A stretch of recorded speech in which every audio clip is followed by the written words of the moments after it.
તો ખેડાના Nadiad highway number 48 પર એક વિચિત્ર અકસ્માત સર્જાયો છે, જેમાં ટ્રક અને ટ્રેલર વચ્ચે અથડામણ બાદ ટ્રેલર નજીકની હોટલમાં ઘૂસી ગયું હતું।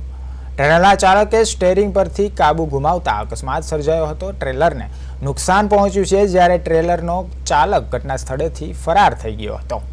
અકસ્માતમાં એક વ્યક્તિ ગંભીર રીતે ઈજાગ્રસ્ત થયો હતો, ત્યારે ઈજાગ્રસ્તને તાત્કાલિક નડિયાદ સિવિલ હોસ્પિટલમાં ખસેડવામાં આવ્યા છે।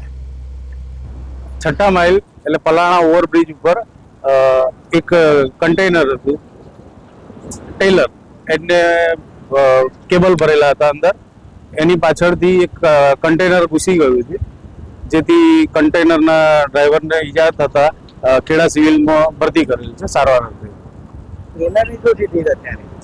ટેલર અત્યારે કહી ના શકાય, કેમ કે એક હોટલની અંદર ઘૂસી ગયેલ છે, જે હોટલનું નામ છે અન્નપૂર્ણા।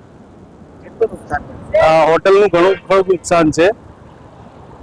અત્યારે ટ્રાફિક ક્લિયર કરવામાં અમે મદદ કરી રહ્યા છીએ। જે ટ્રેલર ચાલક હતો એ અત્યારે ફરાર છે, અને કન્ટેનર ચાલક જે પાછળથી આવતા હતા, જેઓને ખેડા સિવિલ હોસ્પિટલમાં સારવાર અર્થે મોકલેલ છે।